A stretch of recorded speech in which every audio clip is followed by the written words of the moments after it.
It's been 15 years since friends Monica, Chandler, Ross, Phoebe, Rachel, and Joey gathered to say goodbye here at Monica and Chandler's apartment.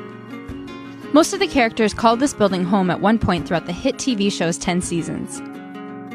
Though both the infamous coffee shop and the interior of Monica's apartment existed only on a Hollywood soundstage, establishing bumper shots of the apartment building were filmed here on the corner of Bedford and Grove Street in the West Village of Manhattan.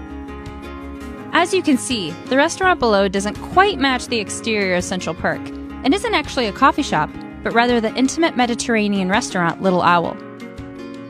In this video, we are going to take you to the real-life locations that these 6 characters from Friends lived, worked, or visited. While it's important to note that the series was actually filmed in Burbank, California, and the fountain from the opening credits of the show isn't a real site, the lives of these 6 friends were based in New York and reference multiple real-life sites in Manhattan that Friends fans can visit. We are now at the flagship Bloomingdale Store located on the Upper East Side of Manhattan at 59th Street and Lexington Avenue. Rachel Green starts her career in fashion at this department store, thanks to her new friend Mark, who arranges an interview for her with a Bloomingdale's buyer. However, this helping act from Mark sparks jealousy from Ross, Rachel's boyfriend at the time, leading Ross to almost sabotage her career.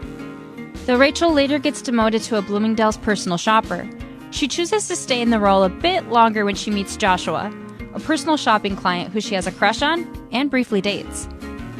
Rachel's fashion career continues to climb as she moves to Ralph Lauren and eventually is even offered a job at Louis Vuitton in Paris, though she ultimately chooses her relationship with Ross over her career in the show's final episode. Bloomingdale's covers an entire block of notable Upper East Side real estate and carries a wide spread of designer clothing, accessories, kitchenware, and more. Shoppers can be spotted carrying the store's signature little brown bag around the city. With renowned cafes such as Magnolia Bakery located inside, plus a New York visitor center, Bloomingdale's flagship is a fun tourist destination for anyone exploring the city. Though it was a running gag throughout the series that no one could remember what Chandler's job was, the show did establish that he worked at the Solo Building. Built in 1974, this Manhattan skyscraper is located on 57th Street, just south of Central Park and next to the infamous Plaza Hotel. The building is named after Sheldon Solo, the real estate developer whose company built the structure. The building is home to a large number of hedge funds and law firms. With 50 stories, it is in the top 100 tallest buildings in New York. Chandler worked in the Solo Building for years, even getting Phoebe a temporary job as his secretary during season 1, when she proves to be more popular with his co-workers than he is. Though dissatisfaction with his work and an unfortunate relocation to Tulsa for a time ultimately lead Chandler to quit his job and move into advertising. And in case you were still curious about what exactly Chandler did inside this building to earn a living, he was confirmed to have worked in statistical analysis and data reconfiguration at a later point in the show. Though who can forget when Rachel lost the girl's apartment in a bet when she fatefully shouted out that Chandler was a transponster? It has something to do with transponding. Oh, he's a transponster! That's not even a word! We are now outside Madison Square Garden, home of the New York Rangers hockey team, Knicks basketball team, and a renowned concert venue. The indoor arena is conveniently connected to New York Penn Station, the busiest rail hub in North America, with more than 500,000 commuter and inner-city passengers passing through its concourses every day. The Garden makes an appearance at the beginning of Friends in Season 1, when Ross, Joey, and Chandler visit the arena to watch a New York Rangers hockey game.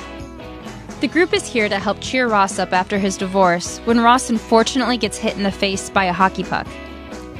The characters are also implied to hang out at the Garden multiple times throughout the series when they talk about getting tickets for the Knicks. Including the memorable time Rachel tries asking her client Joshua out on a date with Knicks tickets, but he misinterprets the tickets as a gift and instead takes his nephew to the game. That would be great. Really? Yeah, that would be fantastic. My nephew is crazy about the Knicks. This is fantastic. Thank you so much, Rachel. Good morning. Hi. We are now inside the Bleecker Street subway station in the NoHo district of Manhattan. This is the train platform where city commuters can catch the downtown 6 train, or can walk through the station to connect to the BDFM line at the Broadway Lafayette stop. Bleecker Street Station is featured multiple times in the series. First, when Phoebe plays her guitar and sings for money in the show's very first episode, as commuters walk by and throw money into her guitar case. Later on, this is the same station where Joey's modeling gig prevents him from getting a date with an attractive woman he meets waiting for a train. She agrees to get a drink with him, but suddenly changes her mind when she sees his face on a venereal disease awareness poster on the platform wall behind him. Millions of people ride the MTA subway each day, making it a popular place for performers and advertisements. As New Yorkers, the group of friends also would have used the subway on a daily basis to commute to their jobs around Manhattan and beyond from their homes in the Village. If you identify with Ross's love of dinosaurs, the American Museum of Natural History is a must-see location that employs real-life paleontologists. The museum is located on Central Park West, with a sprawling park easily accessible across the street from the main entrance. In the show, Ross is said to work for the fictional Museum of Prehistoric History, which is likely based on this real-life museum. Within the show, the museum is where Ross's ex-wife Carol comes to tell him that she is pregnant while he is inside a caveman exhibit. Later, Ross and Rachel share a romantic night together underneath the stars in the planetarium.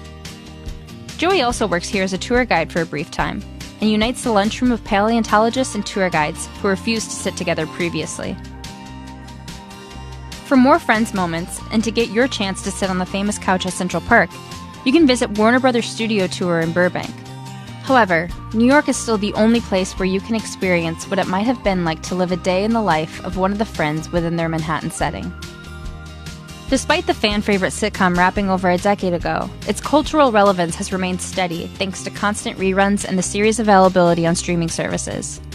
No matter how much time passes, the entertainment and comfort of rewatching an episode of Friends will always be there for you.